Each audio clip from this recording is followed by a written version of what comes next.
Saudi अरब 170 kilometre लंबी एक ऐसी मॉडर्न सिटी बनाने जा रहा है जिस पर न ही गाड़ियां चलेंगी और न ही वहां रोड्स बनाए जाएंगे। बिल्कुल सीधी लाइन में बनाया जाने वाला यह दुनिया का सबसे पहला और सबसे बड़ा शहर होगा। इसे 2030 से पहले पूरा करना सऊदी किंग और क्राउन प्रिंस का सपना है। सऊदी रॉयल फैमिली दुनिया की सबसे अमीर फैमिली में गिनी जाती है। अमेरिकन बिजनेस मैगजीन फोर्ब्स और विकिपीडिया के मुताबिक सऊदी रॉयल फैमिली के पास 1.4 ट्रिलियन डॉलर्स की दौलत है। अगर इसे लोकल करेंसी में देखा जाए तो ये करीब 1050 खराब रुपयों के बराबर बनती है। अगर अभी भी आपको इस राशि को समझने में मुश्किल हो रही है तो इसे और आसान करते हैं। टॉप अरबपतियों जैसे Jeff Bezos, Elon Musk, Bill Gates और मार्क ज़करबर्ग, यहाँ तक कि दुनिया के टॉप 200 अरबपतियों की कुल दौलत को भी जोड़ लिया जाए तो भी यह सऊदी रॉयल फैमिली की दौलत के करीब नहीं पहुंचेगी। सऊदी रॉयल फैमिली की इतनी बड़ी संपत्ति का अधिकतर हिस्सा उन्हें यहां से निकलने वाले से आई है। 1938 से पहले सऊदी अरब सिर्फ धार्मिक पर्यटन, रिलीजियस टूरिज्म पर निर्भर था, लेकिन जब 1938 में पहली बार डील्स खोज हुई तो पूरे सऊदी किंगडम का नक्शा ही बदल गया। आज सऊदी अमेरिका के बाद दुनिया का दूसरा सबसे बड़ा ओनेल प्रोड्यूसर है। यह देश हर दिन 1 करोड़ से ज्यादा बैरल्स ओनेल प्रोड्यूस करता है और 85 देशों को एक्सपोर्ट करता है। लेकिन एक बुरी खबर है, यह स्थिति हमेशा ऐसी नहीं रहने वाली। स्टैनफोर्ड यूनिवर्सिटी में की गई एक रिसर्च ने सॉलिड एविडेंस पेश किए हैं कि क्रूड ओनेल, जिसे हम पिछले 1.5 साल से इस्तेमाल कर रहे हैं, अब जल्द ही खत्म होने वाला है। यानी जमीन के नीचे मौजूद ओनेल रिसोर्सेज का अंत जल्द ही हो सकता है। रिसर्च में अंदाजा लगाया गया है कि 1252 तक दुनिया से क्रूड ओनेल खत्म हो जाएगा या उसकी मात्रा इतनी कम रह जाएगी कि उसे निकालना प्रॉफिटेबल नहीं रहेगा। तो आखिर 1252 के बाद सऊदी किंगडम कैसे गुजारा करेगा? गुजारा तो शायद हो जाए, लेकिन यह शाही लाइफस्टाइल कैसे बरकरार रहेगी? सऊदी अरब के क्राउन प्रिंस मोहम्मद बिन सलमान ने सऊदी किंगडम को ओनेल डिपेंडेंसी से हटाने का काम अभी से शुरू कर दिया है। दुबई की तरह अब सऊदी अरब भी वेस्टर्न टूरिज्म को प्रमोट कर रहा है। इसी के तहत एक ऐसी मॉडर्न सिटी बनाई जा रही है जो दुनिया के दूसरे शहरों से काफी ज्यादा एडवांस होगी। यह शहर न केवल तकनीकी रूप से बल्कि अपनी डिजाइन में भी अनोखा होगा। दूसरे शहर जहां सिटी सेंटर से शुरू होकर बाहर की ओर फैलते हैं, यह सिटी 170 किलोमीटर लंबी सीधी लाइन में बनाई जाएगी। इस सिटी का नाम दी लाइन रखा गया है। यह सऊदी अरब की अर्थव्यवस्था को डाइवर्सिफाई करने की दिशा में पहला कदम है। मोहम्मद बिन सलमान, जो सऊदी किंग सलमान बिन अब्दुल अजीज के बेटे हैं और अनऑफिशियल तौर पर देश चला रहे हैं, 2030 तक सऊदी को ओनेल डिपेंडेंसी से हटाने का लक्ष्य रख रहे हैं। द लाइन को सऊदी अरब के टबुक प्रोविंस में बनाया जा रहा है। इस सिटी के लिए गवर्नमेंट ने एक स्पेशल जोन अलॉट किया है। इसका एक सिरा गल्फ ऑफ अकाबा और दूसरा सिरा रेड सी से जुड़ेगा। सिटी के तट से मात्र 5 किलोमीटर दूर शर्म अल शेख, जो पहले से एक टूरिस्ट हॉटस्पॉट है, स्थित है। सऊदी अरब और मिस्र के हुक्मरानों का प्लान है कि द लाइन और शर्म अल शेख को एक ब्रिज के जरिए जोड़ा जाएगा ताकि दोनों जगहों के बीच संपर्क और आसान हो सके। यदि केवल इन कंट्रीज को टूरिज्म में फायदा होगा, बल्कि दोनों के दरमियान एक ऐसा लैंड कनेक्शन बन जाएगा जो इजराइल को बाईपास करेगा। सऊदी गवर्नमेंट द्वारा द लाइन का जो नक्शा प्लान किया गया है वह वाकई काफी दिलचस्प है। क्राउन प्रिंस मोहम्मद बिन सलमान का कहना है कि इस लाइन सिटी के बेशुमार फायदे हैं और यह दुनिया को अगले स्तर तक ले जाने का एक रोल मॉडल होगी। द लाइन के 3 लेवल्स।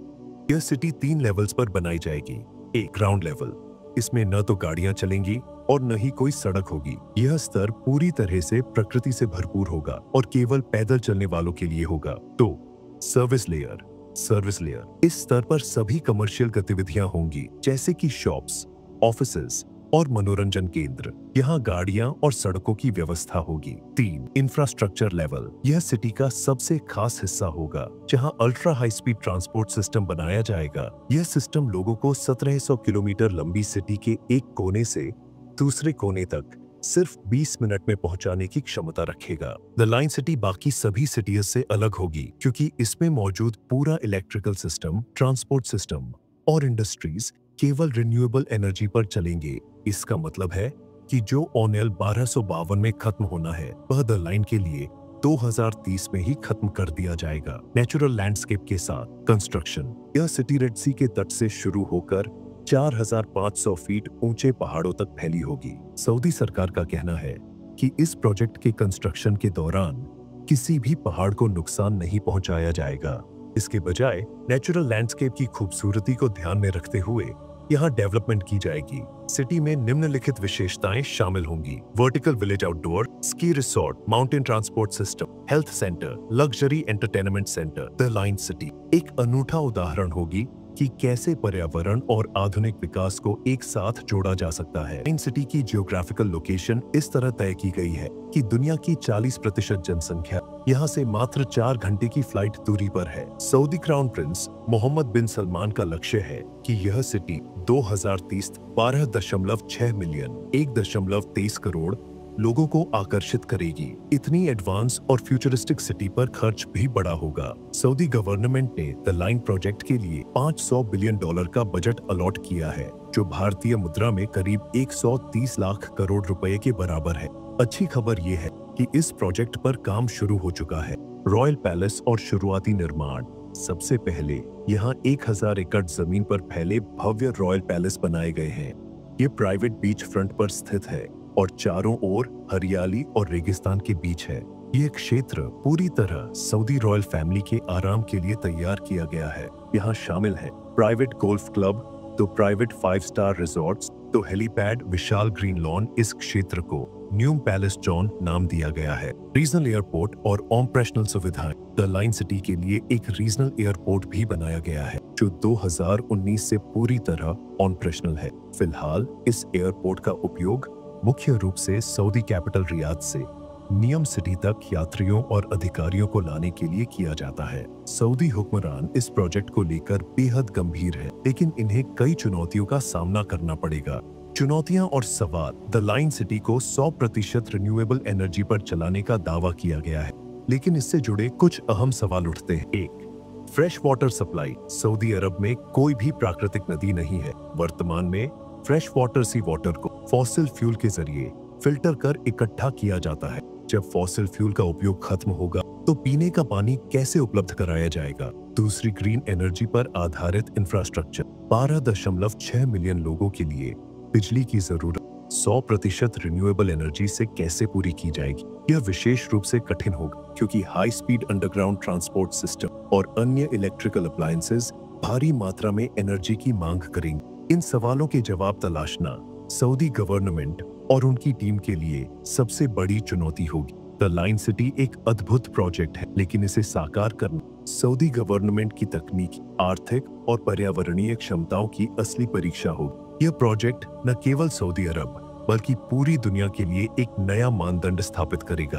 अगर लाइन सिटी में हाईटेक सॉल्यूशंस के जरिए पानी और ऊर्जा की समस्याओं को हल किया जाएगा। आइए इन समाधानों को विस्तार से समझते हैं। Fresh water generation. The line city में फ्रेश वाटर जनरेट करने के लिए एक अनोखा सिस्टम तैयार किया जा रहा है। Glass clock technology. एक बड़ा ग्लास क्लॉक बनाया जाएगा जिसे सी वाटर से भरा जाएगा। सोलर हीट की मदद से इस क्लॉक को गर्म किया जाएगा। पानी गर्म होकर भाप, स्टीम और फिर वाटर वेपर में परिवर्तित होगा। वाष्प को पाइप्स के जरिए बाहर निकालकर ठंडा किया जाएगा, जिससे फ्रेश वाटर तैयार होगा। नतीजा, इस तकनीक से प्रतिदिन 50 मिलियन लीटर फ्रेश वाटर बनाया जा सकेगा। Cost effective. मौजूदा तकनीकों जैसे रिवर्स ऑस्मोसिस से पानी बनाने की लागत $1 प्रति 1000 लीटर है। सोलर तकनीक से यह लागत 62% तक घटकर मात्र 30-37 सेंट प्रति 1000 लीटर, लगभग 28 रुपये प्रति 1000 लीटर रह जाए। Energy sector. The line city की पूरी ऊर्जा जरूरतें 100% रिन्यूएबल सोर्सेज से पूरी की जाएंगी। सोलर और विंड एनर्जी। सदी की गर्म जलवायु और बेहतर विंड कंडीशंस का पूरा फायदा उठाया जाएगा। सोलर पैनल्स और विंड टर्बाइंस स्थापित किए जाएंगे। Green ammonia. सिटी के प्लांट्स पानी और हवा को इलेक्ट्रोकेमिकल सेल्स की मदद से ग्रीन अमोनिया में बदलेंगे। ग्रीन अमोनिया एक सुरक्षित और प्रभावी ईंधन। इसके उपयोग से पर्यावरण को कोई नुकसान नहीं होगा। इसे स्टोर और ट्रांसपोर्ट करना भी आसान। यह पूरी व्यवस्था द लाइन को एक पर्यावरण अनुकूल और ऊर्जा कुशल सिटी बनाएगी। Ultra high speed train. The line की सबसे बड़ी खासियत है इसका परिवहन तंत्र। High speed maglev train. यह ट्रेन 402 किलोमीटर प्रति घंटा 402 किलोमीटर प्रति घंटा की गति से चली। 170 किलोमीटर लंबी सिटी के एक कोने से दूसरे कोने तक का सफर मात्र 20 मिनट में पूरा होगा। Magnetic force technology. ट्रेन की सुरंगों में भारी मैग्नेट लगाए जाएंगे। ट्रेन की गति बढ़ने के साथ इसके पहिए जमीन से 4 इंच ऊपर उठ जाएंगे और यह मैग्नेटिक फोर्स पर तैरती हुई चलेगी। इससे ट्रेन की गति तेज और ऊर्जा खपत कम हो। Straight line the line city को एक सीधी रेखा में डिजाइन किया गया है। इससे ट्रेन को सफर के दौरान किसी मोड़ या बाधा का सामना नहीं करना पड़ेगा। 2030 तक लक्ष्य और चुनौतियां। कई विशेषज्ञों का मानना है कि इतनी उन्नत तकनीकों और संरचनाओं को 2030 तक तैयार करना मुश्किल है, लेकिन सऊदी गवर्नमेंट का विजन और इस प्रोजेक्ट पर की जा रही मेहनत इसे संभव बनाने के लिए आशावान है। यह प्रोजेक्ट न केवल सऊदी अरब के फ्यूचर को बदल देगा, बल्कि वैश्विक टूरिज्म और ग्रीन एनर्जी के क्षेत्र में एक नई क्रांति लाएगा। आप इस वीडियो को लाइक और शेयर करें और अपने विचार हमारे साथ कमेंट्स में साझा करें।